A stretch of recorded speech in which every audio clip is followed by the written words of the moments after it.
Welcome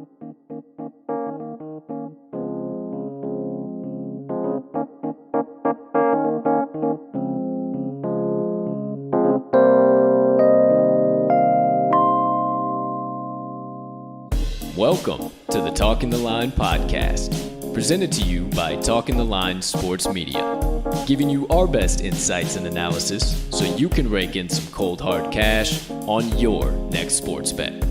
Now sit on back, open up your mind, and let's cash some tickets. We can't thank you enough for joining us. We hope you enjoy.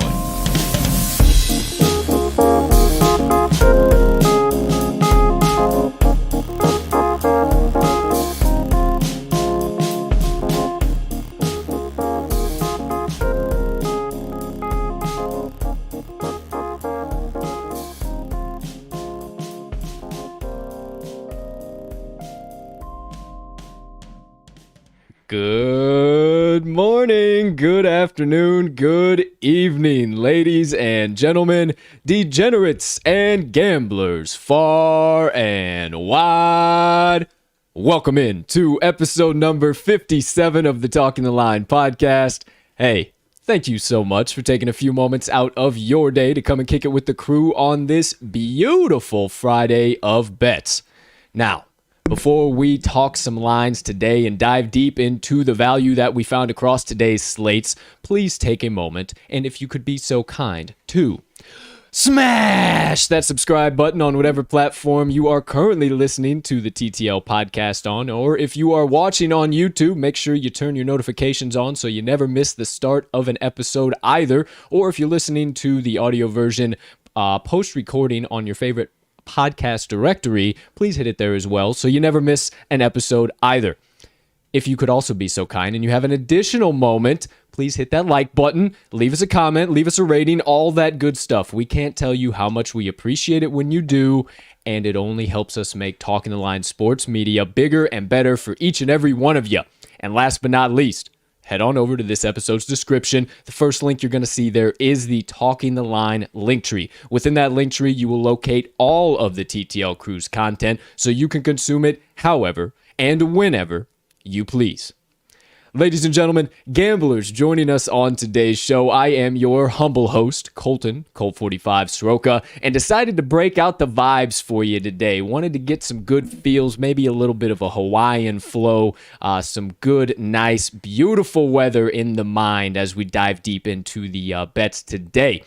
Without further ado, it is time to bring in the co-host of the Talking the Line podcast, one of my best friends and my partner, the man who hammers in bets with me day in and day out from the moment we wake up in the morning till the moment that our heads hit the pillow at night. He's got some serious value to bring to today's show, and I know he's got some more stuff to toss in between. Without any more hesitation or blabbering, here is the man, the myth, the degenerate gambling legend himself, Mr. Riley RMags Magnuson. Partner, how you doing over there today, pal? My man, I am doing fantastic. It is Friday. I'm feeling good. I wish I had gotten the memo on the whole Hawaiian vibe thing, because I would have gone, above and beyond on that. Would have broken out the old sun hat or anything along those lines. I don't know, but yeah, maybe a little heads up next time, and we'll powwow this whole Friday Hawaiian vibe thing going forward, maybe. Yeah, it's a good vibe Friday. I do apologize. Maybe I forgot to hit send on the email memo. That is definitely on me, partner. I do apologize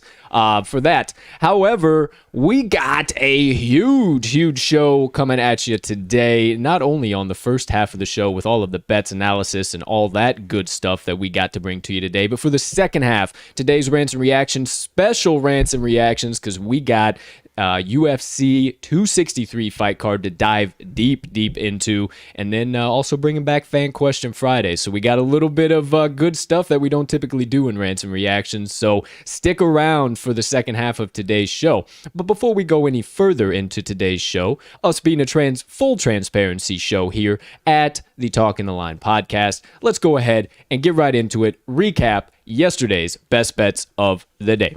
Here we go. Me and Mags both broke even on the day. Actually, up just a little bit of money, but nothing crazy. He went 1-1, and I went 2-2. Vegas, easy win for me, and the Brooklyn Milwaukee under, easy win. Easy. The Los Angeles Clippers and the Jazz. That one, I was very comfortable. I said to you off air, partner, about 2.5 minutes left in the game, and I was still very comfortable. I was thinking it was going to be one of the worst beats of the season to the over, and I think I thought my position in the under was very safe, and then a couple key threes by the Jazz at the end really hurt me there. And then the Royals' first 5 plus a half lost 1-0, and then destroyed the A's 6-1 in the full game. I actually took the full game money line, but took it off of the podcast. So son of a gun. For you, my man, the Marlins, man. Marlins first. No sweater. No sweater. Our wins yesterday were definitely no sweats, to say the least. Right. And then the loss there, bizarre game in Boston last night. If you didn't catch that, holy cow, you missed a game. Wild game. It was a wild back and forth game through 6, and then the Red Sox pulled away with a handful, 6th or 7th innings to pull away 12-8. But I mean, it was 1-1 in the second inning. It was Astros had the lead 7-4 going into the bottom of the 5th. So I had a little first 5 action on the side because I mean we had it on the parlay, but it had lost at that point. So then I added that on, and then the Red Sox hit a 3-run bomb in the bottom of the 5th to tie it. So wild game. That was an entertaining one, but could not come on top. Usually when the Astros put up 8, you're probably going to feel pretty damn good about that one, especially with Zach Greinke on the mound. But not the case today. Not the case whatsoever. Or yesterday. Yeah, it was a wild game. If you missed it, you missed probably one of the best MLB games of the season so far. And for yesterday's special play, the Triple Play Thursday parlay, much like my Royals first 5 pick, the Brewers screwed us. They lost. Some rain screwed us. Some rain really screwed us. Yeah. Lost the first 5 2-1 when they were getting on some momentum, about to start batting, and then they ended up winning that game 7-2. So really rough beat on the Triple Play Thursday parlay. But no fear here. Don't have any fear in you, because we got a big special play coming at you today. Only 2 legs, but paying out at 4-1 odds, my friend. So stick around for today's special play. And last but not least, Moneyline Dice handed out a pristine play yesterday. We gave you the Detroit Tigers run line -1.5, taking the alternate run line as they were the favorite. You got it right around +160 and cast a real juicy ticket. Double down on it. Thanks, Dice. Thanks to the Moneyline Dice on their double down play yesterday. So they're looking to head into the weekend hot. So we will be sure to recap the record and everything in today's Moneyline Dice segment and roll of the day. Without further ado, there you go. There's the best bet. There's how we did yesterday. Not too shabby. Moneyline Dice saved us. Both me and Mags made us go positive on the day. Me to 3-2, him to 2-1. So you love to see it. Hope you bet with us, because you did go positive yesterday. So we are getting the roller coaster up the ladder. Well, I don't like to say that because roller coasters drop. Son of a bitch. I didn't mean to say that. We're not going to drop, okay? This isn't a roller coaster. This isn't a roller coaster. It's an escalator going up. This is an escalator here at the Talking the Line podcast. The up escalator, the up one. Not the one that goes up. No eels. Yeah, that's just the escalator that goes up. I get what you're saying. Maybe an elevator. Who knows? You get the point. But for today's show, we got a good one coming to you. Starting things off, best bets of the day. You got RMags best bets of the day and my best bets of the day. Special play of the day is the Chicago Baseball Parlay. We'll let you know what we got coming there in the second segment of the day. Third segment, as always, the crowd favorite Moneyline Dice making their appearance, giving us their selection on an MLB play. You're going to have to stick around to find out what game they are picking today. Then, for the second half of the show, once we get out of all of the analysis and bets for today, we're going to bring you the Rants Reactions. We got some really good stuff to dive into today. If you are just tuning in, make sure you stick around to the end and drop some questions in the live chat. We'll be sure to answer them. Nothing is off limits, and probably about halfway through, I'll send out another tweet for any of you who did not join in right from the jump, so y'all can jump in there. And then I got a nice little message for you on handling some challenges in your life, and any challenge you might face over the weekend and going into your week, and then hopefully into your life. So I'm pretty excited to bring that one to you, so make sure you stick around till the very end for Colt's Motivation Minutes. But for now, Cut all the nonsense, cut all the banter, stop all the gossip that you could go to every other sports media outlet and get. You come to the Talking the Line podcast to get stone cold locks and run tickets to the pay window with the TTL crew all day and night long. So without further ado, it's time to get into the first segment of the day. No delay, no hesitation, no more wasting time. It's time for RMags Best Bets of the Day. Now let me tell you folks, I suggest you sit up straight in your chairs. Get a little sip of water, even though he's leaning down. Maybe a shot of coffee to get you woke up. Because he has some serious value and some serious knowledge to drop on your heads real quick. 3 big picks coming at you. And without further ado, as always, partner, you have the floor. Appreciate it, my man. So as my I did it again. Partner. Fucking partner. As my partner mentioned, I have 3 plays. It is coming out of 2 games, however, both MLB games. First one's going to be the Houston Astros minus 1.5 today versus the Minnesota Twins.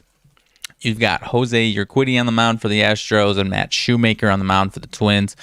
Urquidy's looking for a bounce back today after a 6 earned run outing last week versus Toronto. That start came after a 1.14 ERA in May. I think he's going to get back to that form and start dazzling here in June, just like he did in May there. Astros 5-1 straight up and to the run line in his last 6 games, in his last 6 starts, I should say. And Matt Shoemaker, on the other hand, here has been, without a doubt, if not the worst, one of the worst pitchers in baseball, starting pitchers, that is. He's got a 7.28 ERA on the season, and, things have not gotten better on the season. They've gotten worse. 5.49 ERA in April, 6.16 in May, and to kick off June last week, he started it with a 0.1 third of an inning outing versus the Royals, giving up 6 hits and 8 earned runs. I can't remember if I had that on the pod, but I believe I did, and that was in a 14-5 loss to the Royals. So these Astros, on the other hand, have scored at least 6 runs in their last 4 games. That offense is cooking. We mentioned it already. They did lose yesterday, but they put up 8 runs.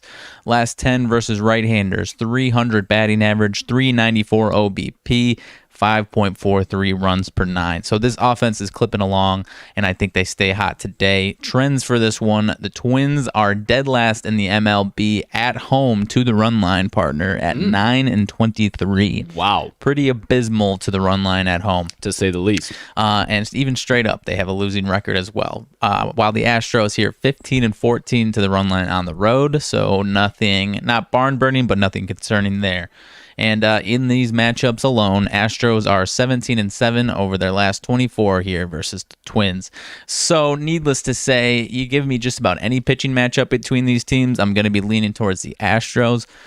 But with Shoemaker on the mound, following up that abysmal start last week, on top of all of the terrible outings he's had all season long, I do not expect anything less than at least 5-6 runs from this Astros offense up on this Twins team here today. I 150% agree with you, partner, and I myself have a play coming out of this matchup, so I'll have a little bit additional to add on to what you said, but really going to be piggybacking a lot of the analysis you just dropped down because it is very true that pitching matchup looms very large for the game today in Minnesota, so I love that first play, Astros minus 1.5. First play of the day. You got 2 more to drop down. I do. Lay number 2 on him, my friend. 2 and 3, because I mentioned this is coming out of 2 different games. This one is going to be the Angels versus Diamondbacks, and I am taking both the Angels first 5 money line and the full game money line. You've got Mr. Shohei Ohtani on the mound for the Angels versus Merrill Kelly, righty for the D-backs. Ohtani has been solid as can be, 2.76 ERA, 2 earned runs or less over his 4 of his last 5 games. He's facing a D-backs team today that over their last 10 games versus righties, hitting 192 batting average, 237 OBP, and 2.06 runs per 9. They have lost their last 7 and 0-6 to the run line over their last 6, one of the coldest teams in the major leagues right now. Merrill Kelly, 5.12 ERA on the season. He had a 4.1 ERA in May, so starting to get a little bit better. He's not lighting the world on fire. I think he kind of sticks to that 4 4.1 ERA that you saw in May, but he's given at least 3 earned runs in 5 of his last 7 outings. So like I said, not lighting the world on fire, not getting totally beat up, but he's, you can basically pencil him in for at least 3 earned runs. D-backs have lost his last 6 starts and are 1-4-1 in the first 5 innings of those games. They are facing an Angels team here that is 5-1 straight up over their last 6, and they are averaging 7 runs per game during that stretch. Over their last 5 versus righties, 283 batting average, 368 OBP, and 8.33 runs per 9. First five runs on the season, Angels are 6th in the majors with 2.84, while the Diamondbacks are all the way down at 22nd, 2.17. And at home for the Diamondbacks, first 5 runs allowed, they are second to last in the entire league with 3.07 allowed in those first 5 innings. Give me every bit of the Angels' first 5 and the full game money line. I'm a little bit surprised that this price is as tasty as it is. I would expect at least minus 150. Right now, it's right around that minus 135 spot, so not terrible odds, and I am going to scoop both of these up all day long. I would 150% agree with you, my friend. No question whatsoever. I really think that you're right on there too with the fact that this should be a little bit longer, a little bit more. I'm not too certain as to exactly why that is the case, but hey, I will gladly take that. Apologize this morning before we do move along if we do have any stream issues. Looked like we just had a little something happen there. I'm not sure. We've been getting notifications, but typically once we get past about the first 15 minutes, stream settles down, everything, and we get locked in. But partner, thank you so much for your 3 best bets of the day there, coming out of 2 games. No problem. Anything else you need to drop down on the folks? No, that'll be it. All right, friend. Thank you very much. I appreciate it, and I know those folks do too. So if you're riding with RMags, make sure you lock those bad boys in as fast as you can at whatever the current line you are finding them at on your favorite sportsbook. So let's keep the train moving. Stay right on the money train. Keep it rolling down the tracks, if you will, and get into the second half of the first segment of the day. That is now my best bets of the day. Here we go, ladies and gentlemen. All right, first things first, I got 3 best bets coming at you today. Now, first things first, the first game I am taking, I got 2 MLB games coming at you and 1 NBA game coming at you. For the first MLB game of the day, I am rolling on over to the matchup between the Atlanta Braves and the Miami. Ooh, that was rough. Miami Marlins. This stream is really messing with me right now. I fucking hate this so much. Taking the Miami Marlins first 5 run line plus a half. Let's trudge along.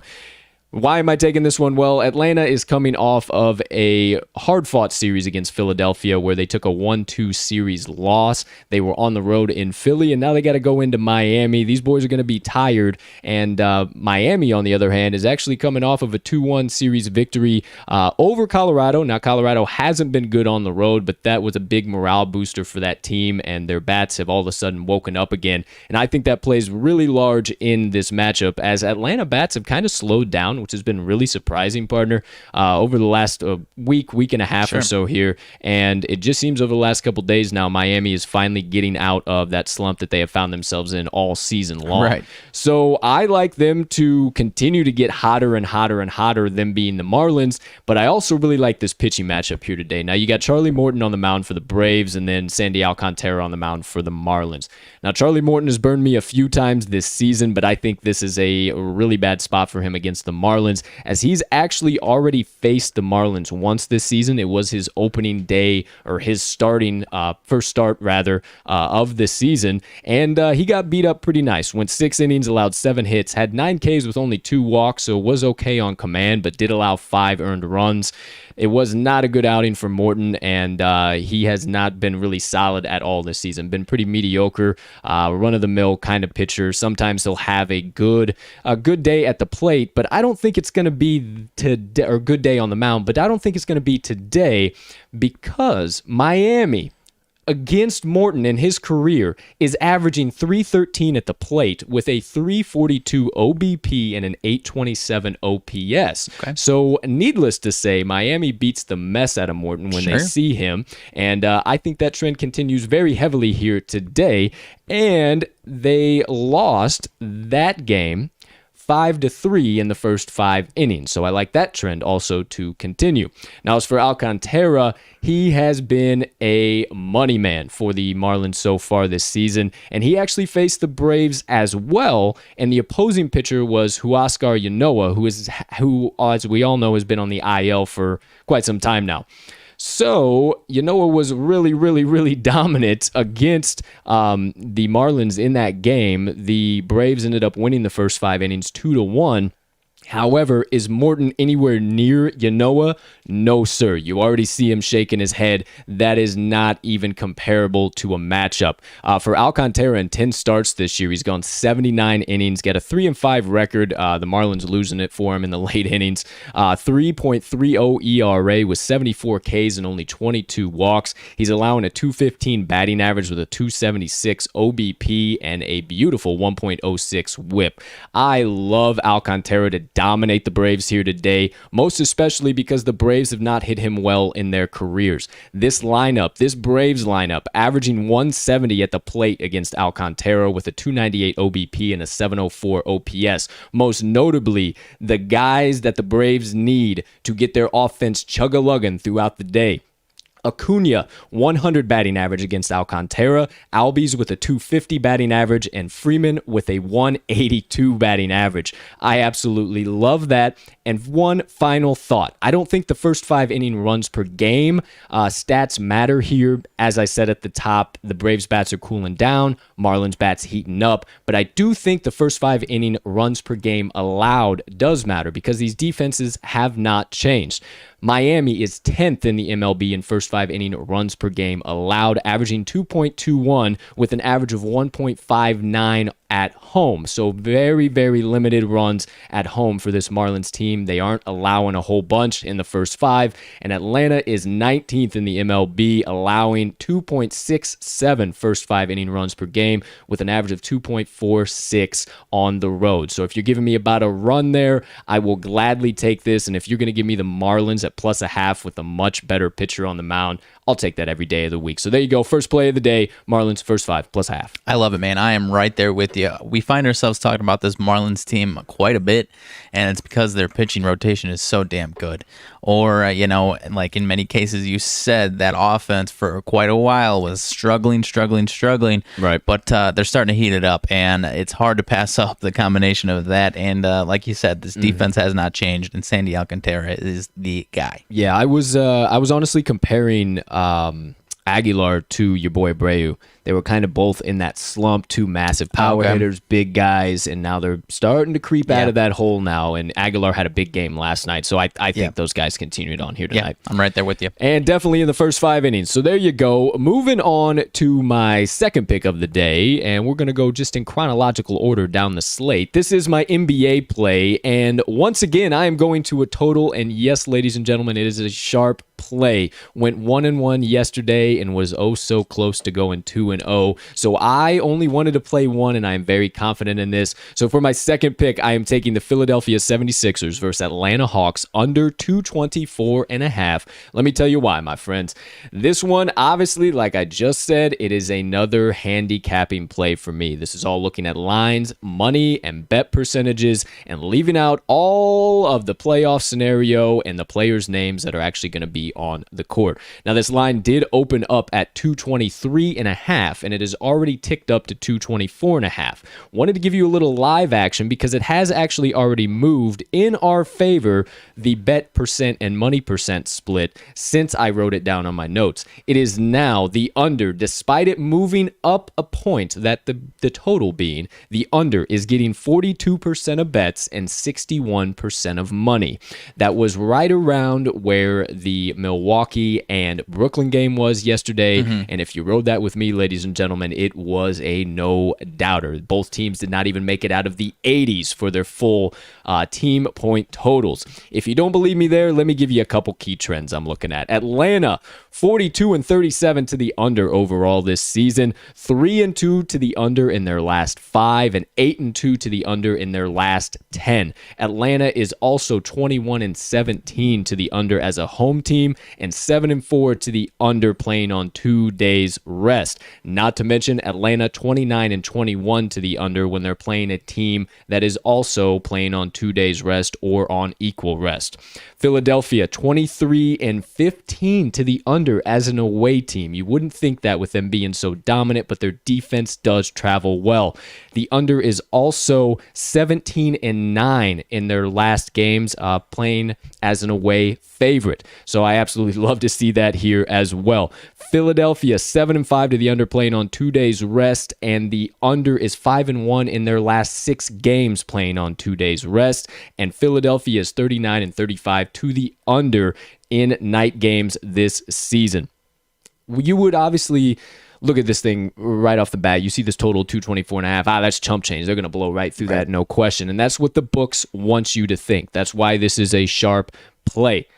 I 150%, I've already said it, I believe the Philadelphia defense travels extremely well, and I believe the Hawks step up on that side of the ball tonight. In addition, I think this is a very, very defensive game tonight. It's going to go back and forth with the 76ers potentially pulling away at the end, or maybe even the Hawks. I do like the Hawks to at least take one game at home, and this might be the one, but I think either side is too risky, but this total is screaming my name. So for my second best bet of the day, I am taking the under 224.5 in the 76ers versus Hawks tonight.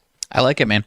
You mentioned it. You were staying away from the storylines and whatnot, but I'm totally with you on all the extra stuff you added at the end. Philly's defense can travel, and Atlanta's defense has to slow down Embiid and the rest of the Sixers offense if they want to have a chance. So I like your chances on this one, partner. Well, I appreciate that. Let's drop number 3 on you guys and keep this show moving right on down the tracks. Here we go. Number 3, I am going back to the game, partner, between the Houston Astros and the Minnesota Twins.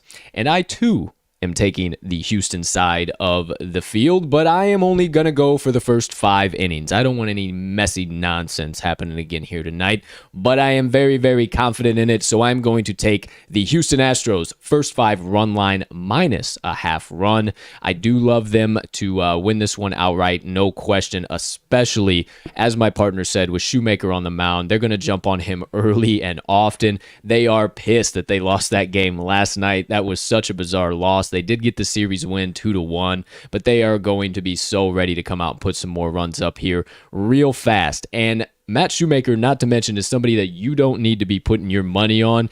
And also, this Minnesota team has really been struggling to put up runs in the first 5. They've been a comeback team. They came back against the Yankees a couple games ago. But I think it was last night, too. Yeah, last night. But in the first 5 innings over their last 10 games, the Twins are 1-7-2 straight up.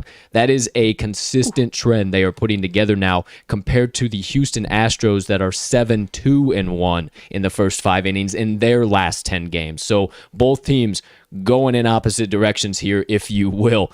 Now, a little bit more does it for me here on the pitching matchup. Urquidy, as you said, partner, he has been dominant. I think he does have a little bit more inflated ERA of a 3.76 just because his last outing, he is coming off of his worst outing of the season. So I think this is going to be a big bounce back game for Urquidy. He's a young guy. He's only 26. I mean, this is his deal. I did not realize he was only 26 until I looked that up. He looks like he's at least in his mid-30s. 36. But he is a great pitcher. 47 Ks, only 10 walks on the season, and a 1.07 whip. So absolutely beautiful. And then you did mention it, partner, that Shoemaker coming off that worst start, third of an inning, 6 hits, 1 K, 2 walks, 8 earned runs, and 9 runs total. That is just not an arm that I'm trying to get behind, and he's been real bad overall. But one thing you didn't mention is Houston versus Shoemaker. That is also where I'm keying in on. Go ahead. This Houston Astros lineup, 264 batting average against Shoemaker with a 323 OBP and a whopping 832 OPS, namely Jose Altuve and Alex Bregman, 345 batting average and 500 batting average against Shoemaker, respectively. So I will gladly take the Houston Astros in the first 5, and you should too, because they're going to lay the hammer down early and quite often on Matt Shoemaker here today. So third pick of the day, Houston Astros, first 5, run line. You know I'm all over it with you, my man. These Twins keep, I think finally today, they aren't getting that. I don't know if it's the public or these books keep thinking the 2019 and 2020 Twins are going to walk through the door, and it's just not happening. And the odds kind of reflect that today with Shoemaker on the mound, but all season long they keep getting a little bit more respect than they should be getting. Yeah, I definitely have to agree with you there, and especially against this red-hot Astros team right now. Yeah. Give me all of the Stros, my friend. So there you have it, ladies and gentlemen.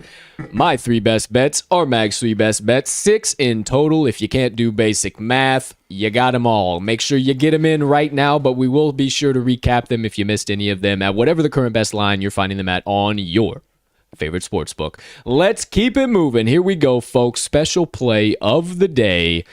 The Chicago Baseball Parlay, or if you want to be short, the Chicago Parlay. Here we go. You know the homers we are. Me, my Cubbies, Mags, his Sox.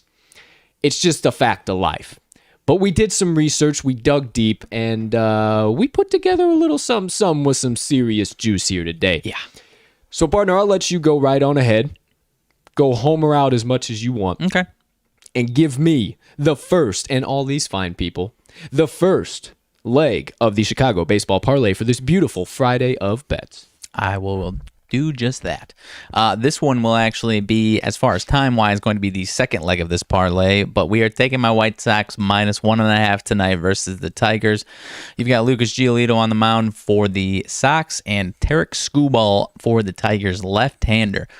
Now, Giolito getting better on the season here after a struggling April, 2.41 ERA here in May. Gave up a few last week versus these Tigers to start off June here. And he did give up a few earlier on in the season to the Tigers when he was struggling a little bit. So that all leads me to say that this man is looking for a revenge game against these Tigers. He has had some solid success against them in the past, and he does not like to have 3 outings in a row to a division team like these pesky Tigers, not one that's fighting for any playoff contention. He wants to dominate them tonight. Now, Skubal, on the other hand, has got a 4.33 ERA, and he actually held the Sox down last week through 5. I don't think that's happening today. The Sox jump on lefties when they can. They did it last night to Hyunjin Ryu, put up 3 in the first inning, and I think we get at least 2 or 3 here in the first couple innings again. You mentioned it with your Astros analysis, career versus Shoemaker. Here for the Sox tonight, Abreu, Anderson, Moncada, top 3 hitters for the White Sox combined for a 7-13 career versus Skubal. Those guys are going to be lighting up the scoreboard tonight, my friend. And this White Sox team has dominated the Tigers the last 2 or 3 years, and I believe that continues once again tonight and all weekend long. I do believe you are correct, sir. And as much as it pains me to say it from time to time, I am all over the first leg of the White Sox minus 1.5. I think they get the job done real well here against Tyreek Skubal, being a lefty. So you always love to see that. Now for the second leg, over to my team, the Chicago Cubbies. We are also taking the Cubs on the run line. Now, you might wonder, okay, well, Hendricks isn't starting. What in the heck are you guys thinking? Well, Cole Stewart has now officially got the announcement facing Johan Oviedo for the Birdies. Now, the Birdies are coming in to Chicago, and we've already played 1 series against the Cardinals, and we did take the first game of the series 12-3. Absolutely destroyed Carlos Martinez, and am I saying that Oviedo is as bad as Martinez? No, but I'm also saying that Oviedo is no good. He's also given up at least 2 runs in all but 1 of his 6 starts so far this season, and outside of that, he also gave up 3 and 4 earned runs in 2 of of those starts. So he's really, really, really been giving up runs and hasn't been super dominant. Has only got out of the fourth inning one time for this Cardinals pitching rotation. Now as for Cole Stewart, only pitched 2 times so far. He's getting worked into the rotation, and I really, really like what I've seen. Coming off of that rough game against San Francisco, but that's the Giants. They're hitting so hot right now against righties. Gave up 7 hits, 3 earned runs, but had 5 Ks and 2 walks.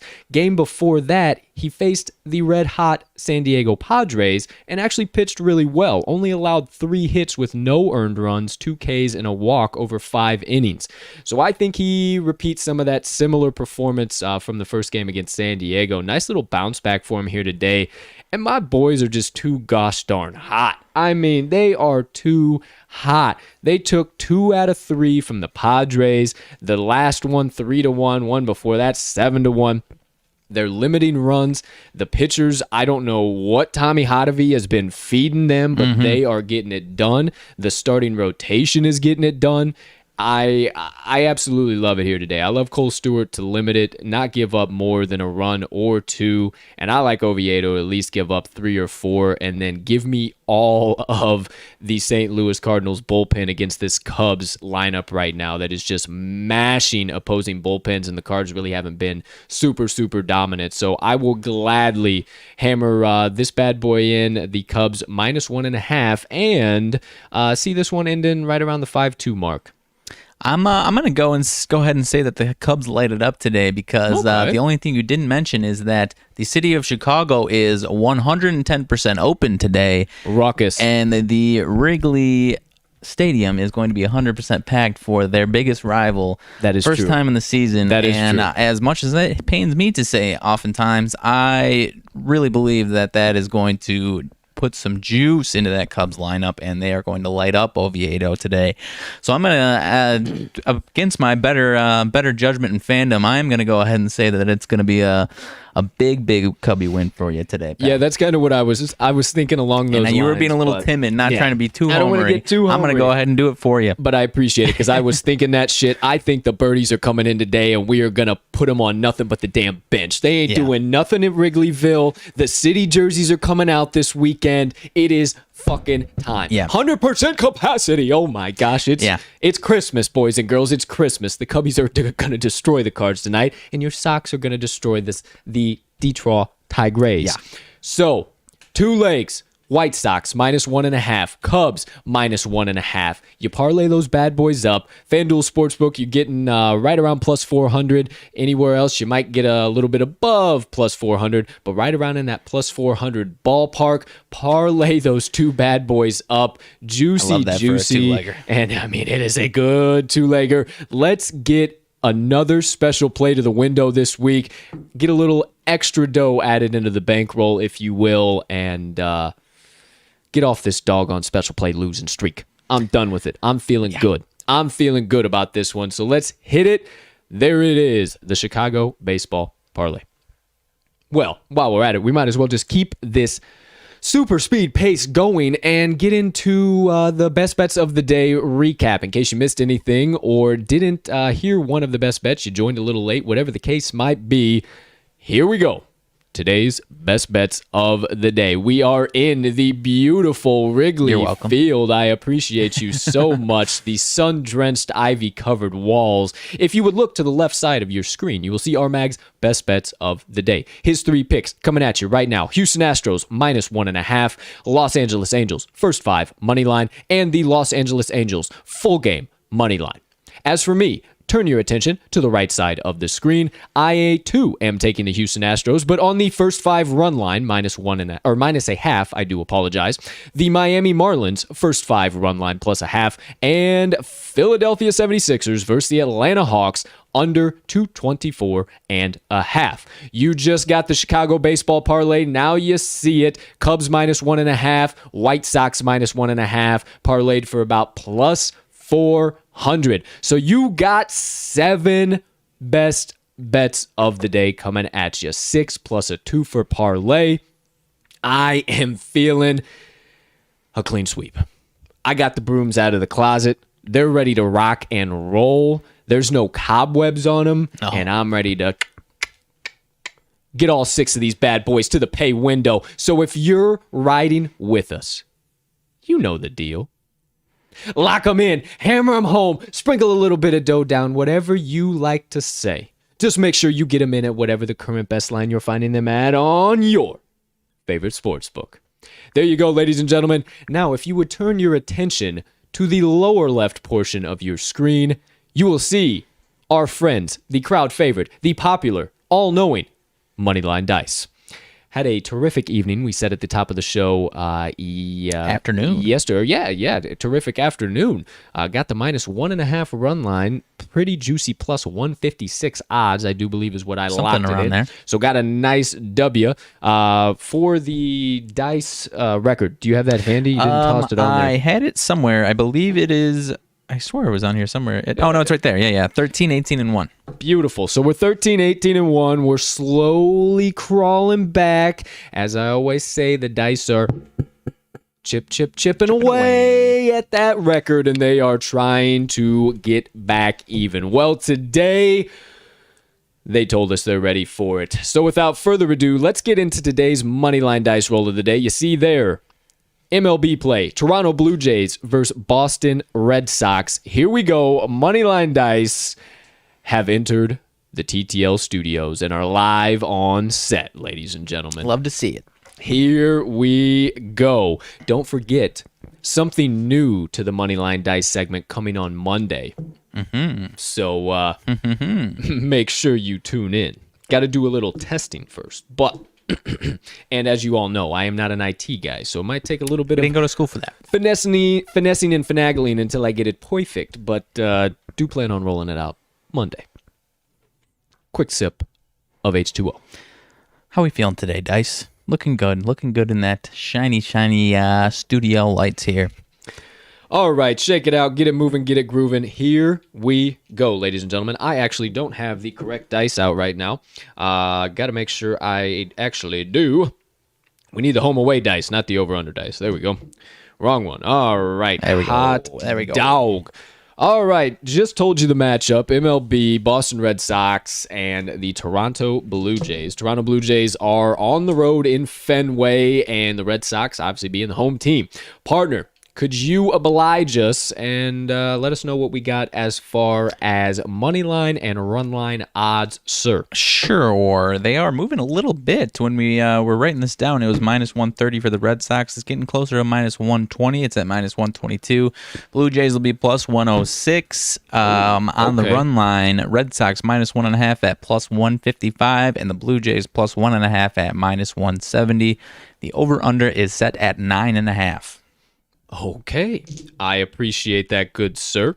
And going forward, just so you guys know as well, when there was one like yesterday, the Tigers, they were favored on the money line, but were +0.5 or +1.5 on the run line. So when it's a situation like that, they're favored. We just take the alternate run line of the -1.5. So that's the reason why. If you guys played the 1.5, sorry, but we did say alternate run line. So just wanted to say that too going forward. But for today, we ain't really got to worry about that because it's pretty clear cut and concise. And the +1.5 really isn't too much. No, not too bad. So, without further ado, let's get the first dice out. The traditional wake-up roll. There we go. That was a good shake. Oh, you drop one. Oh, hell. I'll redo it. Hold on. Oh,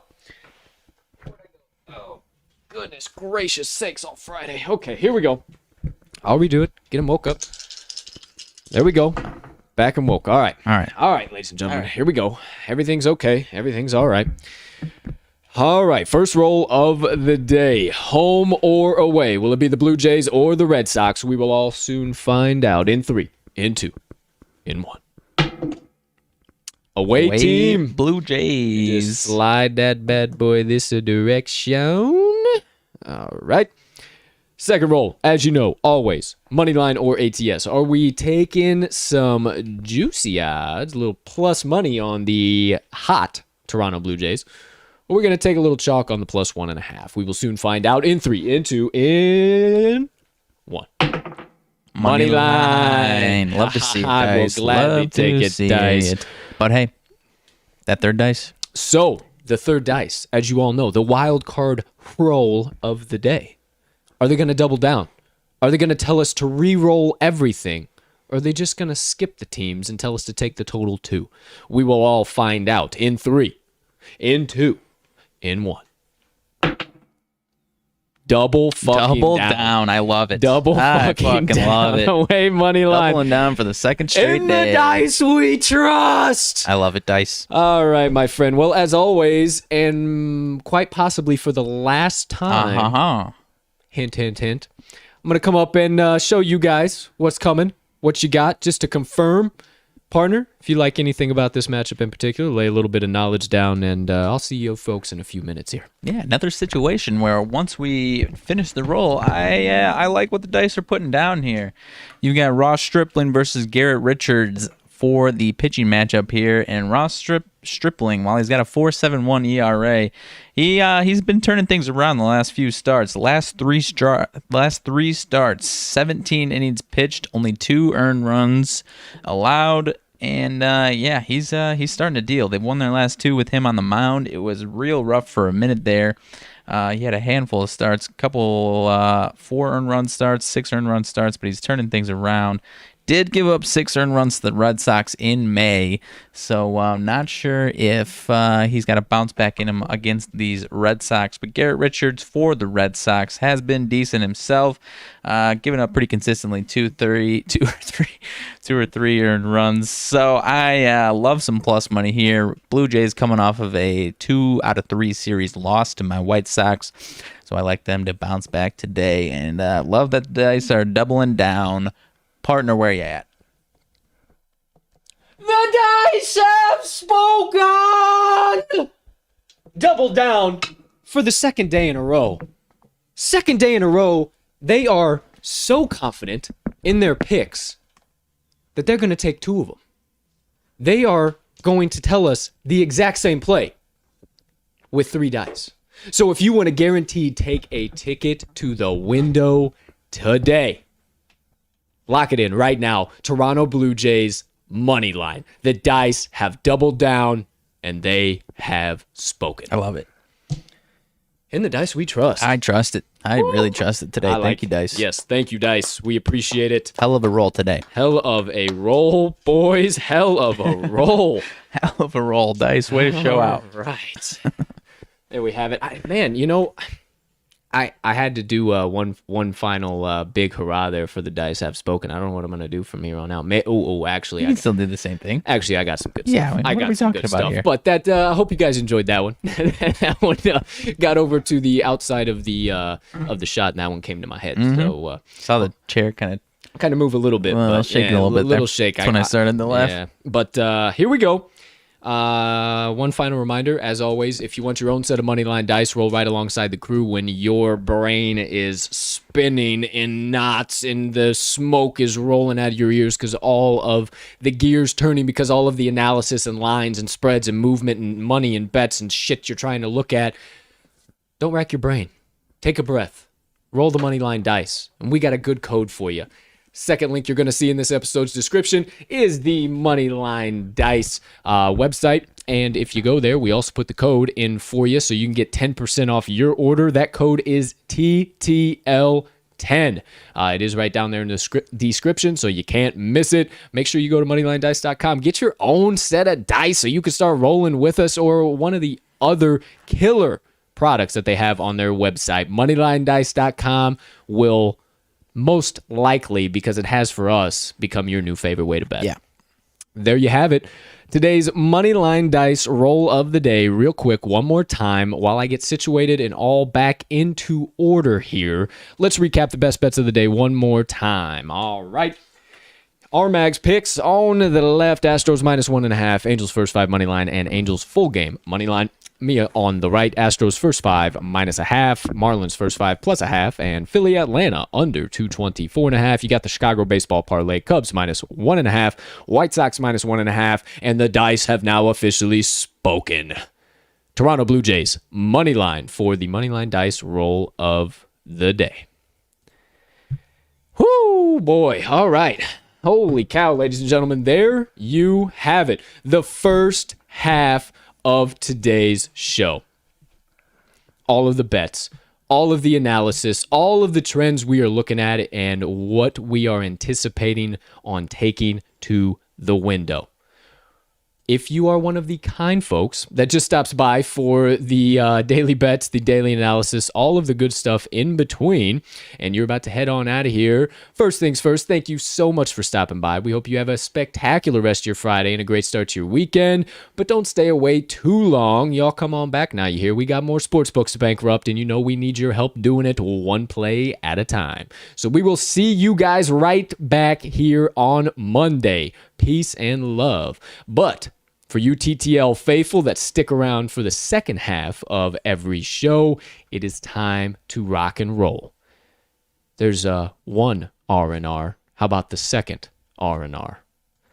Today's Rants and Reactions! Oh, baby. Ooh, baby. Oh, baby. I got to do something a little special. Okay. Gonna blow your mind real quick because you're not even anticipating I don't know what's happening.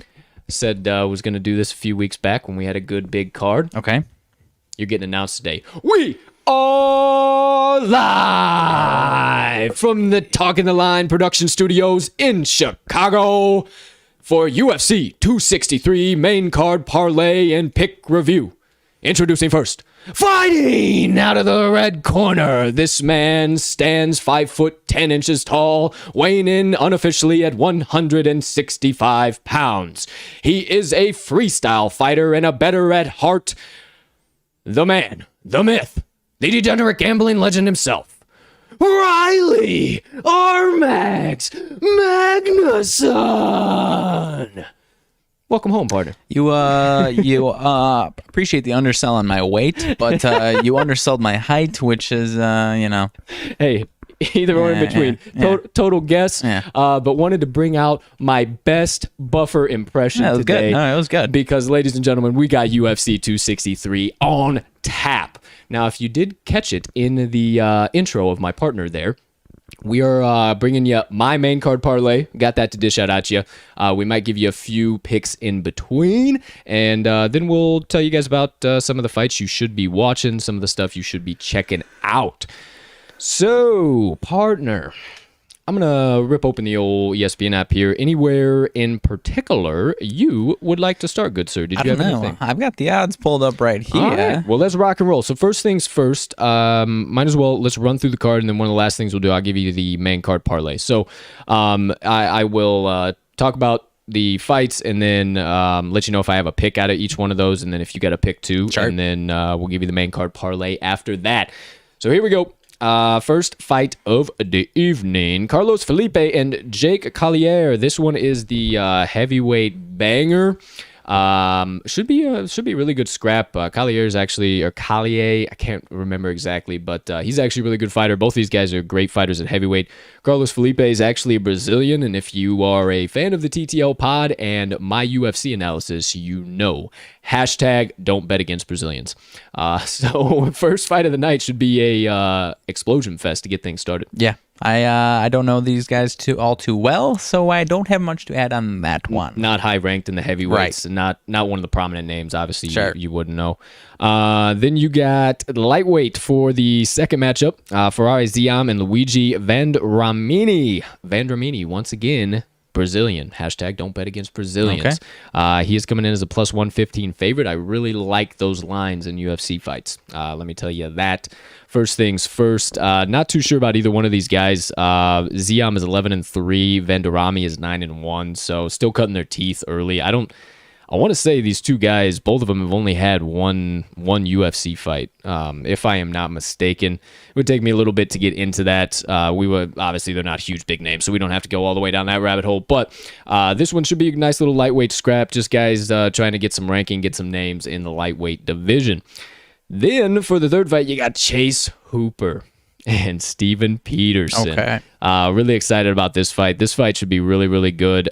Chase Hooper obviously looks like a little kid. Yeah, he does. 21 years old. And then you got Peterson that looks like a mean, scary man. And I hate to say it, but I think Hooper takes this one. Hooper is a great fighter. He's part of that, with Ben Askren and all the little curly hair guys. They got a little posse that rolls around. Okay.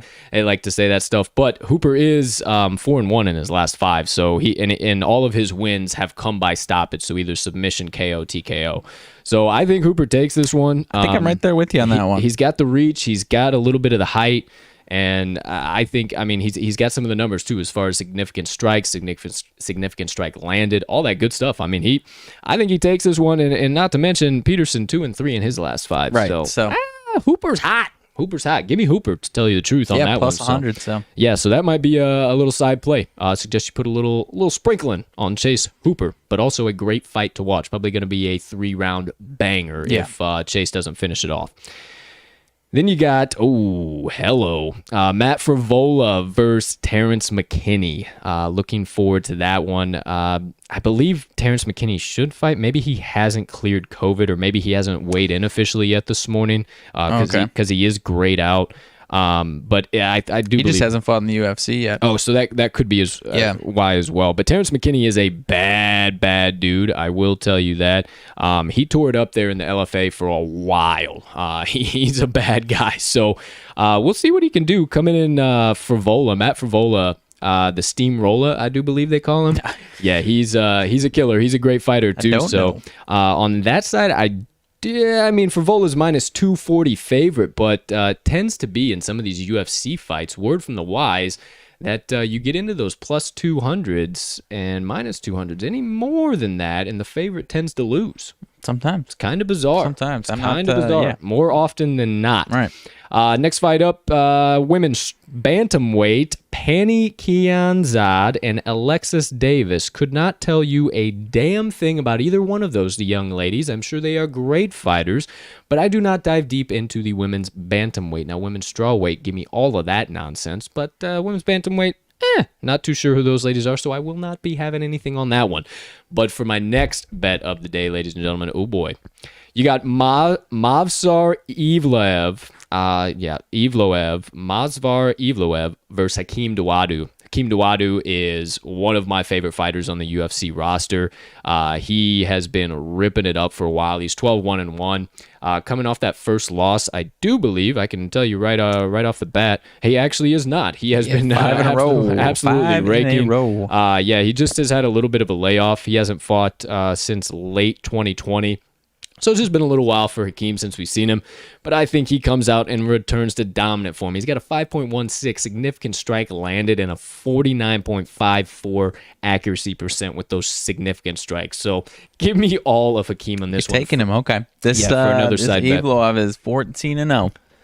Good. He's due for his first loss. Okay. Yeah. And a little other piece of advice, Hakeem and Izzy are really good friends, and generally when they fight on the same card together, they both win. Oh, okay. So like Dawodu at plus 200, baby. Give me all of that, even though I always tell you don't bet against these Russian bastards, because that's fair. They fight bears growing up. But there's my pick there. Next one, Lauren Murphy versus Joanne Calderwood. Wow, this should be a scrap and a half. I can't even lie to you. Joanne Calderwood is actually really, really good, but Lauren Murphy talks about it time in and time out that they try and kind of just keep her bouncing around and give her fighters that should probably beat her, but then she comes out as the underdog and wins. She actually beat your girl, Roxanne Modafferi, a few fights back. She did. So, I'm high on Lauren Murphy, especially with her in the underdog role, plus 120. Joanne Calderwood has been raking. I can't lie to you at all there. I mean, she's got a 6.59 significant strikes with a 56% landed percent on that. Yeah, she's been fighting some big fighters. Yeah, she's been fighting really big names. I mean, she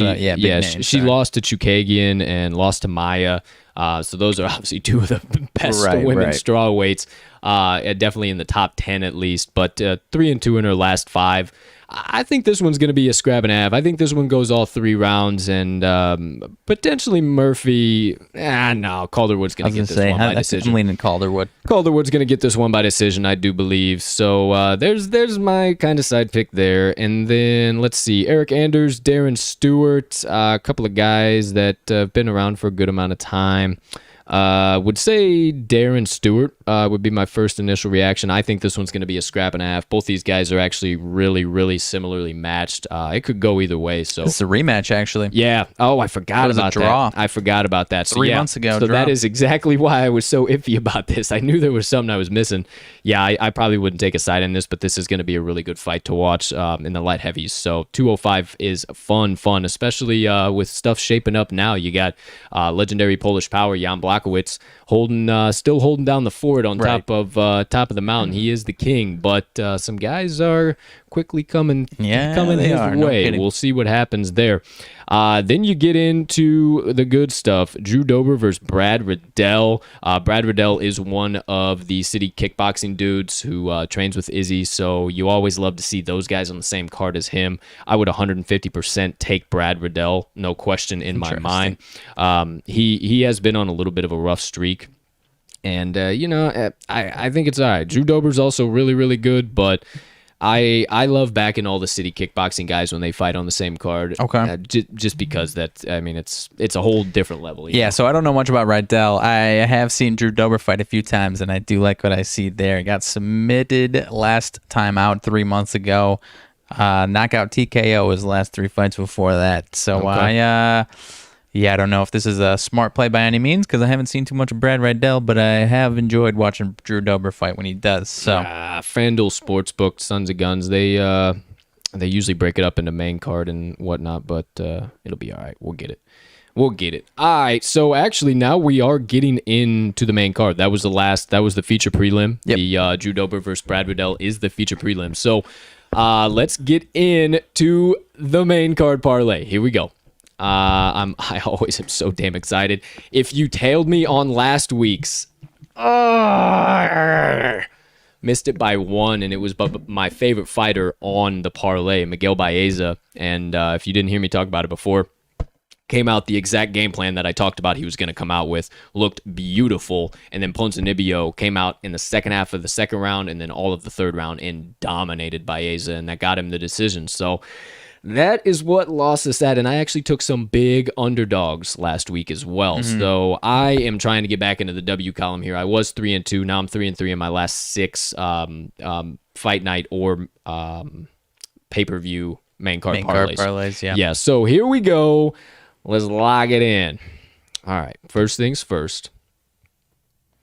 The first fight on the main card. You have Paul Craig versus Jamal Hill. Now, Jamal Hill has been really, really, really damn good. Man, he has been really damn good. Minus 300 favorite tomorrow night. And Paul Craig has kind of been fading. Paul Craig is good, but he's got a draw and a loss in his last 5. And it's, my goodness. Mauricio Shogun Hua was his last win. Give me a break. This is all Jamal Hill, dog. Goodness gracious. So I will take Jamal Hill at the minus 330. I know that's pretty fucking chalky, but I do like Jamal Hill there. I was talking about how it's right around this plus 200, but this ain't a Paul Craig fight.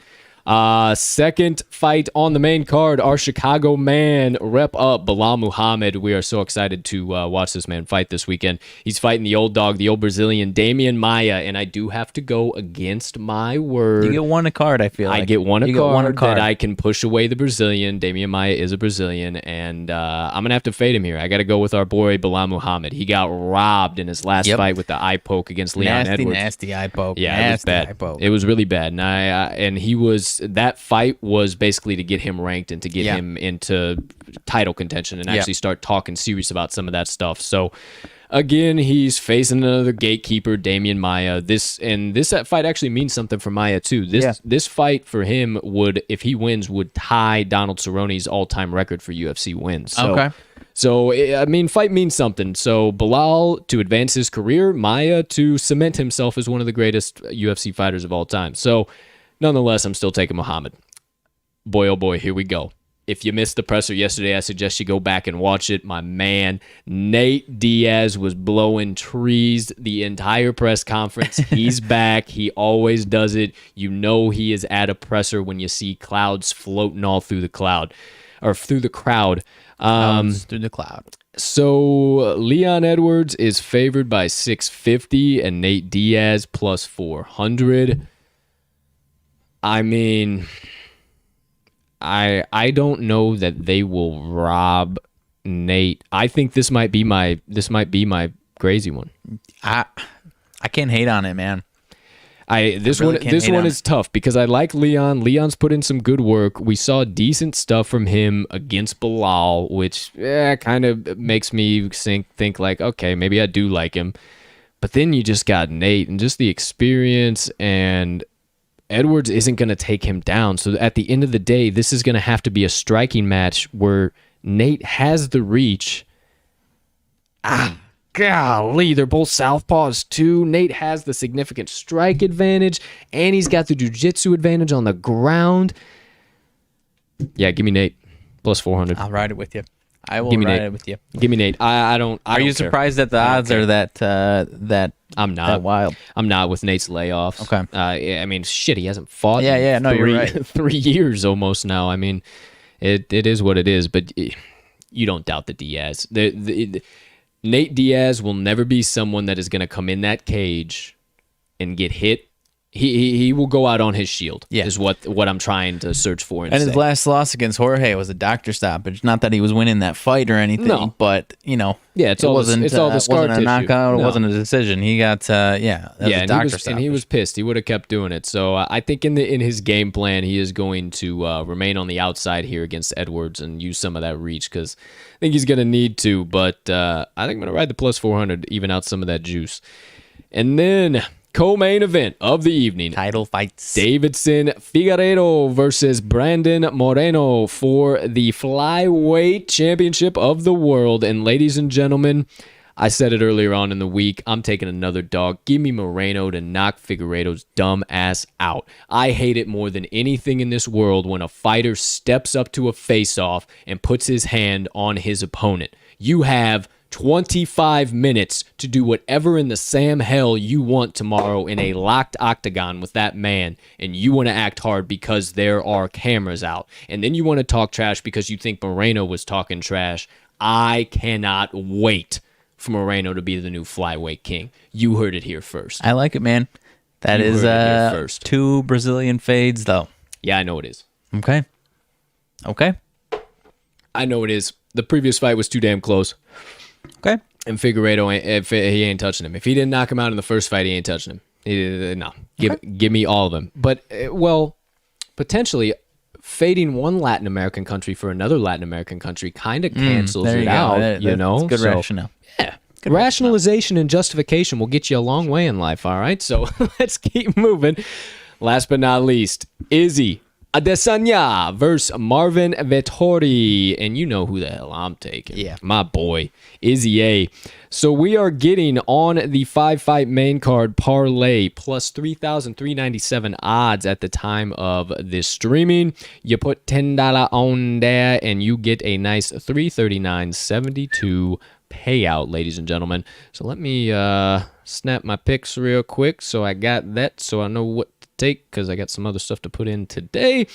All right, there we are, ladies and gentlemen. Let me one more quick save. All right, get me out of this doggone phone. All right, there you have it. UFC 263. Anything else you were looking at we didn't hit on, we didn't get to, whatever the case might be? No, man. I think I'm right there with you on all of those 5 main card fights, if I'm being honest. Yeah, of course, the plus 400 for Diaz scares me, but there's been a couple times where instead of riding you on the full main card parlay, I just leave out one of them, and that might. But I love Nate Diaz though, for fuck's sake. Maybe I'll leave that out and take him on his own. Maybe that's the move. Maybe.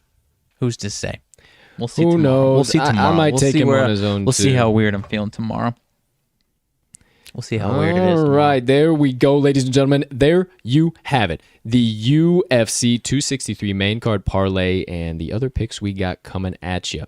So, first things first, let's dive on deep into some other nonsense and some other sports action going on right now.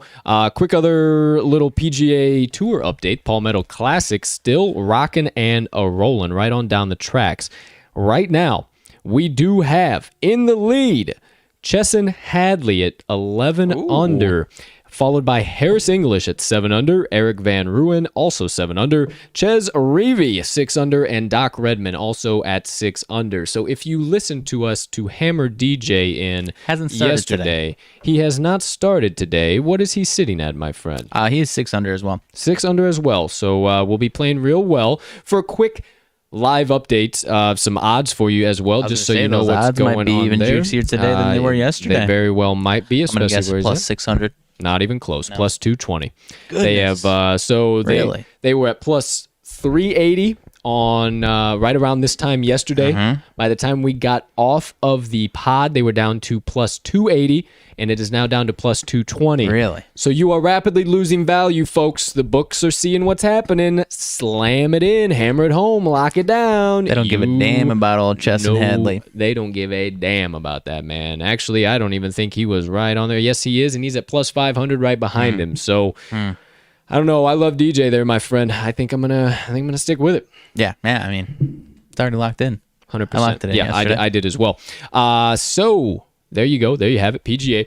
NFL news. Anything that's come out here while we have been on. Didn't see anything. Not much going on. Too major. Not much going on. We obviously had the Julio news earlier on in the week. Had some other news with Dak signing with Jordan yesterday. But other than that, I mean, no groundbreaking developments. OTA nothing. overreactions, minicamp overreactions. Yeah. The Russell Wilson saga still rages on down the tracks. Are we going to have the relationships mended and fixed and everybody going to kiss and make up by the time the regular season starts? Are we still going to be having turmoil and horse shit? I don't think so. I think they're doing all right. As far as the front office, who knows? But he seemed, he seems like a likable guy. And if he's obviously the stature that he holds on the field, if he's saying let's ride, that team's going to ride with him. Sure enough. But other developments here, partner, out of the NFL. What can you tell me about Jake Dolegala? Nothing at all. I can't tell you anything, no. Well, then why are we wasting a roster spot on him on the Green Bay Packers? You can have as many guys as you want at this time of the year, pal. Oh, so just randomly adding a quarterback for anything? Yeah. Just for S's and G's? Yeah. Yeah, just to have him sit around on his thumb? Instead of maybe spend some money on a good wide receiver? Or? They don't have money to spend on a good wide receiver. Well. Not the reaction I was anticipating to get. Wanted to get a little bit more, but nothing on Jake Dolegala. Nothing on him there.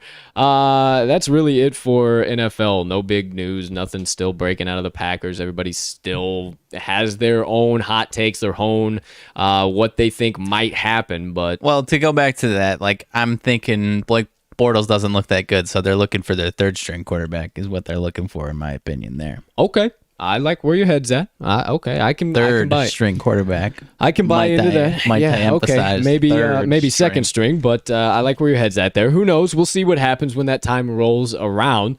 But yeah, let's cut the NFL nonsense. Get into some MLB news. Actually, some good stuff that I wanted to share with you guys. Go for it. I actually last night listened to a podcast.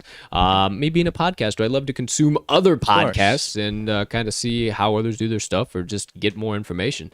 And I won't ruin it for you because it's actually really, really informative and it made me learn a lot. But Pablo Torre had the ESPN Daily podcast yesterday or 2 days ago, I do believe. I listened to it last night. But he had Buster Olney on, and Buster was also talking about Kirkjian. But it's all in relation to the sticky tack or the spider tack and the pelican grip and all this stuff you've been hearing about. And Buster Olney, I mean, the way he breaks it down, Buster Olney has been around the MLB and covering the MLB since 1983. He covered the steroid era. He covered the Houston Astros scandal, that whole deal. Covered another scandal I can't remember, but the in-depth that he goes into and some of the players and some of the recordings of interviews interviews that they have. Guys have been talking about this. You just miss it. It's never been a thing. You just kind of miss it. So I suggest you go and listen to that one on the ESPN Daily podcast. Pablo Torre with Buster Olney, most recent one out. Yesterday's episode out. So go check that one out. You will learn so much that you didn't even know existed about this whole craziness going on right now. And then kind of essentially too, made me think about it. We talked about those minor league guys getting the boot. One of them was the Chicago White Sox, and then there was a couple other Kansas City guy, whatever. And basically the way Buster put it, and again, I don't want to ruin the whole thing for you, but the way he put it was that was the example. Basically, the MLB was saying, look, you guys are big damn names. Mm-hmm. You guys bring us a shitload of money in. Right. Here is the example. We plan to not come after you and have to deal with all this shit, but we are coming. Okay. We are not messing around, but we're not going to come right after you to start. Right. But we're going to send a warning flare up in the air and say, we're not messing around. And that's why those guys got the boot, because they were using some form of spider tack or pelican grip. It's probably to the max. Yeah. To the max, right. Yeah, and I mean, they got banned. It was done. It was a wrap. So I mean, we're going to start seeing a lot more guys being checked, pitchers that being different things, and they even dive into like, maybe you're a 28, 29-year-old guy who's been going in the farm league system for a while, and some of the reasoning behind that. Like, I mean, they dive deep into this. Like, it is a great, great podcast. Only 30 minutes, so I suggest you listen to that one. It is absolutely great. It's about the length of the second half of our show, so I suggest you give that a solid listen because it is good, good, good. Other than that, no huge groundbreaking MLB news. You had your boy Nick Madrigal hit the 60-day IL. Man. We can't escape these damn injuries. We're still trucking along, but that one hurts. He's kind of a spark plug in our lineup, second baseman, hitting right around 300. They call him Nicky Two Strikes for a reason. He's top 3 in two-strike batting average. It's pretty ridiculous. He doesn't strike out. But 60-day IL, and it's still even like an evaluation on as well as far as if he needs season-ending surgery. So yeah, son of a bitch. They did drop some trickle a little bit of optimism news with Luis Robert and Eloy Jimenez progressing and hopefully being a little bit ahead of schedule. I almost forgot about those two bastards. Been on better ILs. fucking Holy not cow. forget about those. Holy two cow! boys, The Sox we are still a solid team. Wow, the Sox are going to come out of nowhere. And when those the two Eloy comes are back. monsters. Wowza. So you got Lou Bob and Eloy. Is there anybody else besides Madrigal? Madrigal's on the IL. Kopech is on the 10-day IL. That's right. That's he should I be was back missing. soon. We just got Adam Engel back, so Billy Sticks. Billy the hitter. He's out for a few games. Not the end of the world there, but we actually didn't talk about it yesterday. But and I posted a clip about it, and there wasn't too much buzz about it on Twitter, which I was surprised to see. But 2 days ago on Wednesday, Jose Abreu, I thought, was about to be hurt. Oh, yeah. He got smoked in the knee by the umpire tossing the bat behind him. Well, the way you're saying that is like the umpire, like, threw right. a It was bat an at him. accident, And, obviously. I mean, it was the most accident of accident, most, like, perfect timing. It was almost that maybe Jose should have been paying a little more attention to him instead of watching the base runners. That's all fair and well. The video that I tweeted out stopped at like on impact, and then he kind of went down. He was on the ground for 2-3 minutes, like writhing in pain, and I was like, really? My girlfriend was trying to talk to me. I was like, and like asking me some type of like legit question, and I was just like, I'm not listening to you. Like my life is flashing before my eyes. I'm so scared. And he was not, no exaggeration. He was on the ground 2-3 minutes. I thought it was over. I thought he was done with grabbing his knee, and then he got back up and took the at bat the next time around. So. A little bit of an overreaction, but it was scary. Yeah, I know you were panting like a buffalo over there. I totally know. She's getting mad at me. I was like, what do you want from me? My favorite player is hurt. My favorite player on my favorite team. This is the one time, okay? Outside of the birth of the child. This is a very important moment, all right? Doggone it.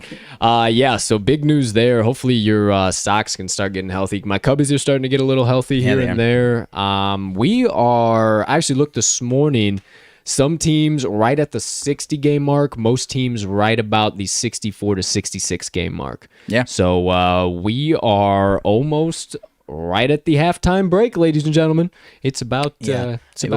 Maybe we'll have some halftime predictions once it gets to that point. Maybe some future. I was thinking about that today, but our Friday episode with those UFC cards can be a little bit longer, so we can skip that today. Yeah, future Fridays. We'll get there at some point in time. We'll good thinking there, Lincoln. We'll do a little something actually. We're thinking about that. Future Friday. Hey, how about that? We produce the show, come up with ideas, and deliver it to you all at the same time. Here we go. Coming on up next, NBA. Playoffs running hot, going live, absolutely delivering to every bit of what they have been talked up to be for most of the games. That being outside of that, actually, now that I think about that, let me walk that back a little bit more because they have been pretty shitty as far as excitement. Yeah, outside of last night's games. Last night games were actually both really, really good. Well, that Bucks-Nets game, that was a weird, tough game to watch for the most part. It was exciting, obviously, but 86-83, like what? Traveled back in time to like 2005. That's what it felt like last night. But Bruce Brown taking the biggest two shots of the game really peeved me off a little bit there. Very smart. The whole conversation all day was the sharp money versus the public money. Mm-hmm. The public money barely won out with the plus 3.5 win. I got a little too greedy and took the money line, which not even a full unit. So I was a little timid on that, but was not happy with Bruce Brown taking the two biggest shots of the game. But, especially with Kevin Durant as hot as he was, I thought he was going to have a couple more daggers in him. But you and 3/4 of the country, my friend. Yeah. I can assure you of that. You are not the only person that is pissed off about that. There was about 90% of my timeline was that video last night of him and overlay just different people retweeting it from different sources here or there. So yeah, I mean that was pretty goofy when you got two of at least the top 5 players in the entire NBA on your roster, and you got some no-namer taking the shot. I mean, come on, Bruce, what are we doing here, pal? What are we doing here? Heat check. Outside of that, it was a weird game. Kind of covered that one, but then you had the other game of the night, the Clippers and the Jazz. Jazz were pretty doggone dominant for that entire game. Donovan Mitchell was on absolute fire. Clarkson was on fire. Defensive player of the year now, Rudy Gobert, standing tall in the paint all night long for them. Mm-hmm. I think we might be looking at a 4-0 right here. You think so? Now, Kawhi did come out and say this team's got a lot of fight. They were down 2-0. I don't think it's going to be 4-0. I think they get at least one going back to L.A. That Utah defense can travel. What I'm holding out to see is if this, dominant Donovan Mitchell performance travels. I think it does for at least one game. I think the Clippers definitely steal at least one of these games in LA, if not both, because they have been tight. But so you're predicting an old gentleman sweep then, huh? I'm not predicting that. I'm going to take the Jazz in 6. Jazz in 6. Okay. Well, hell. And maybe I will predict a gentleman's sweep. The more I think about it, maybe the Clippers can edge out one in the Staples Center. But then, I think after that, it's a wrap. Mm-hmm. I think it's a wrap. So there is that one. And then coming up tonight, we got Hawks and 76ers. Should be absolutely electrifying in Atlanta. I like Atlanta to steal another game. Honestly, at least one in Atlanta in front of that ruckus crowd. I think tonight is the night that they do it. And then, as I said in my analysis for my play on that game, I think there's a really defensive matchup here tonight, and it just kind of goes back and forth. I'm torn on this one, man. I wanted to take something for the pod, but I couldn't make up my mind, and I wasn't going to take a wild guess for the pod. No question about it. So then we go to the total. Yeah, because I do like that more than anything there. Right. I am kind of leaning toward the Sixers, but not much confidence behind it. I might end up just staying away, honestly. Yeah, it'll be an interesting game for sure. And then also, both games tonight, the other game, the Nuggets and the Suns, both games are at plus minus 1.5. Right. So we should, in theory, have a damn good night of NBA basketball coming our way. Yeah. From what it appears, from what we can see on the slate, from the line movement, I'd say it's probably going to get pretty damn cool.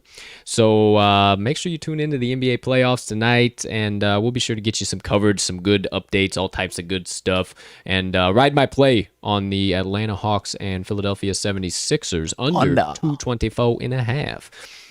Moving right along into the other playoffs going on. We actually have a night off from them, so nothing much major to recap here, but the NHL playoffs going on. The Vegas Golden Knights, they said, we don't need Saturday. You might as well just throw that game off the damn schedule because we're handling business here tonight. Looked real racy.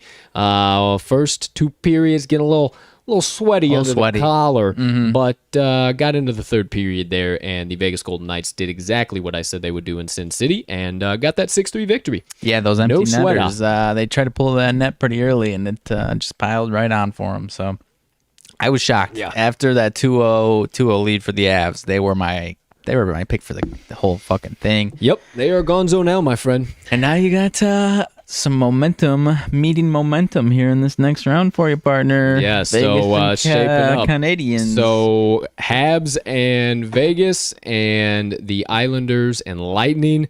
My early prediction is Habs and Islanders because nobody will have that, and I absolutely love the way those 2 underdog teams are playing right now. And this is shaping up like 1993 here for the old Montreal Canadiens. Last time they won a Stanley Cup. Okay. If I am correct, I think it's 93 or 94. Can't exactly remember. But yeah. It's shaping up real similarly. So this might be the year the Habs hoist that cup, baby. We'll see. So that's my early prediction for Stanley Cup Finals. But any other predictions, news, nonsense out of the NHL, partner? I'll take the Lightning. Rolling Lightning? I'll take the Lightning for the whole damn thing. Gonna have them repeat. I like where your head's at. No problem at all. I like where your head's at. All right. Well, there you have it. The UFC, PGA, NFL, MLB, NBA, and NHL all covered. We got you all set to rock and roll into the weekend and into Friday here with our latest hot takes, bets, extra bets. Usually don't throw them in this segment, but how about that? You got even more value and everything in between. So we'll click it around here for just a little bit before we wrap things up. Actually, what I'll go ahead and do is, this is the reminder. Fan Question Friday. Chat is open. Leave any question you want. It can be about betting. It can be about sports. It can be about mags. It can be about me. It can be about anything even outside of the pot. We don't care. We just want to connect with you guys. So if you got something you want to ask, it can be the most simple, minuscule, whatever you want to ask thing. There are no stupid questions. We want to connect with you. So drop something in the comments. But while you're doing that, have a little bit of a time to do that. If anything pops to your mind, why don't we get into some motivation minutes? Go for it. All right. So here we go. Time for Colt's motivation minutes of the day. Now, I told you at the top of the show that was going to have a little message on facing some challenges in your life and overcoming them, stuff like that. And I wanted to share a few quotes with you, as always, and give you a little bit of perspective in addition behind some of those quotes. Now, first things first, the quote that I wanted to share with you and the one that I really want to drive home is, keep your challenges temporary and your vision permanent. No matter what you're going through, no matter what is lying in front of you, no matter what obstacle, no matter what challenge, it will always be temporary. There is always an answer for how you can get through it, how you can overcome it, how you can get to the other side, if you will. That vision never changes. The moment that you let those challenges become more important than that vision is when that vision starts to dissipate. And it starts to look farther and farther and farther in the future. Funny thing is that those challenges, they actually help you get to that vision. And the more that you have the mindset that your obstacles are actually opportunities, the more clear your vision becomes, the more readily you can see it on the horizon. And even though you might be dealing with challenges and obstacles and barrier after barrier after barrier to entry in whatever you're doing, if you stick with the mindset that this is just another stepping stone on the path, another rung on the ladder to get me to that next level, you will always, always, always reach that vision. Now, another thing, kind of building upon that, another quote, if it doesn't challenge you, it won't change you. And I tell you all the time, you have to go through these obstacles, these oppressions, these barriers, these challenges, situations, circumstances, all of that negative stuff, you have to go through it to become the best version of you. There is no other way. There is no other formula. You have to go through the adversity and the grind in order to find the best version of yourself and reach that level of success. And as you all know, what is my version of success? Being centered, happy, and fulfilled. Not having boatloads of money, not having 50 cars, not having 17 mansions. Centered, happy, and fulfilled. Because if you can check those 3 boxes, then all that other stuff comes along with it. You will never attain the notoriety or the money you want or whatever the case you might be if that's where your focus is at. Your focus has to be in overcoming the daily challenges and keeping them temporary and overcoming them one by one while keeping that vision of the success permanent. And one final thing that I wanted to share, one final quote in relation to overcoming challenges. I do believe this is an African proverb. I'm not certain, but I do believe it is. It is called, or it says, "Smooth seas do not make skillful sailors." And that's nail on the head. That is nail head. You are never going to reach your full potential if you don't battle through some adversity. There's going to be some rough seas. There's going to be some storms. There's going to be some rocky times. But if you continue to push through them, you'll always, always, always reach that vision. You'll reach that goal. You'll reach that dream. But you can't get stuck down in them. Because the moment that you stop keeping that vision permanent and you push it to the side and you start letting the negativity and all that stuff creep in with all of the challenges that you're facing, then it just dissipates and it's gone. And all you have are the challenges. And then your life just becomes nothing but challenges. And then you become bogged down and you think and start having the mindset of, I can never catch a break. And that's not what we're doing around here. We're waking up. We're leveling up. We're killing the game and reaching goals one day at a time, every single day. And we're finding success, being centered, happy, and fulfilled.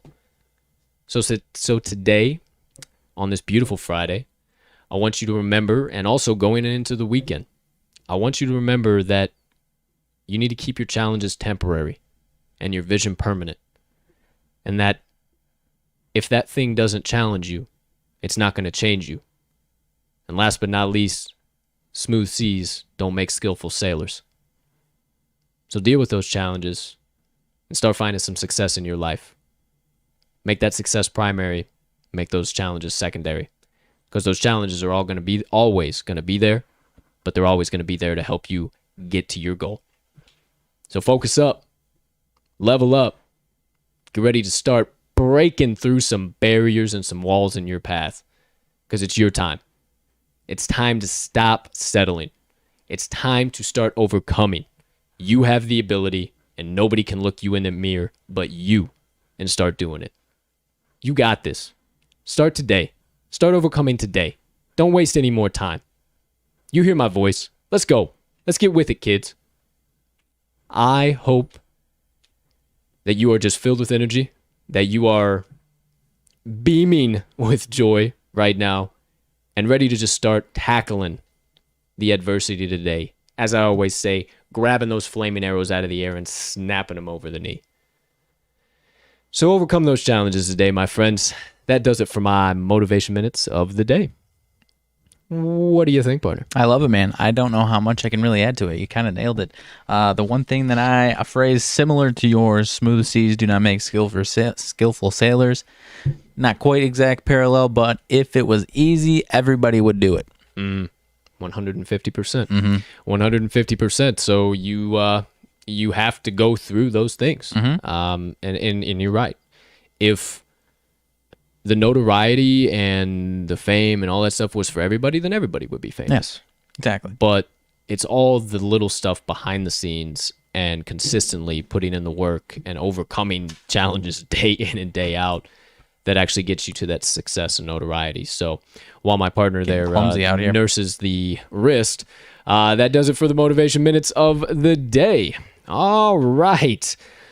Let's wrap this bad boy up. Gonna peruse on over here, see if anybody dropped anything down. And does not look like anyone did. Well, all right. Guess you guys didn't have anything to say this Friday. But always remember, we are going to continue to bring back Fan Question Friday. If you want to hop in the live chat, got anything you want to say, we are here. We are live, and we will always answer whatever you got to say. We want to connect with you because we do this for you guys, not for us. Well, we do to fill our pockets when we take tickets to the window, but we do all of this other stuff for you because we love you guys. We appreciate the hell out of you guys, and we're just going to keep moving and grooving, hitting full throttle on the rocket ship and headed straight to the moon, if you will.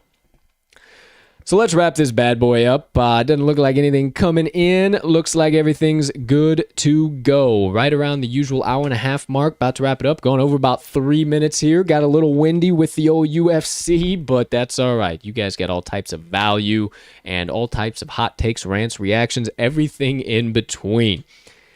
Talk about a loaded show. Oh, man. It is time to wrap that show up. But before we do, ladies and gentlemen, partner, anything burning on the brain, melting on the heart, festering on the soul that you just been dying to get out to the kind folks that joined us on episode 57 today of the Talking the Line podcast on this beautiful Friday, June 11th, 2021. Nothing too crazy here. I didn't have anything yesterday. I got you guys on your way. We don't have any too early slates today, but it is the 108th birthday of Mr. Vince Lombardi. Oh, how about that? There you go. Special place in your heart for sure. Of course. 5 championships, 7 years. Ooh.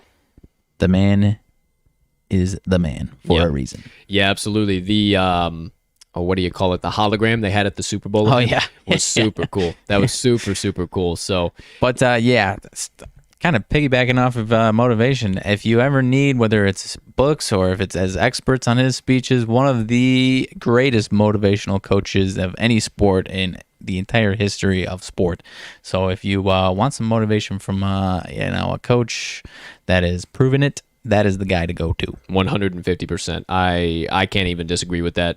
Even being a Bears fan, it doesn't matter who you are. You know the greatness of Vince Lombardi. So, hey, happy birthday to the legend Vincey L. Absolutely love that you dropped that on there. Vincey L came up with didn't it. Like that. Didn't like that at all. I didn't either. It came out of my mouth, and then I quickly. You ever just get into something and like.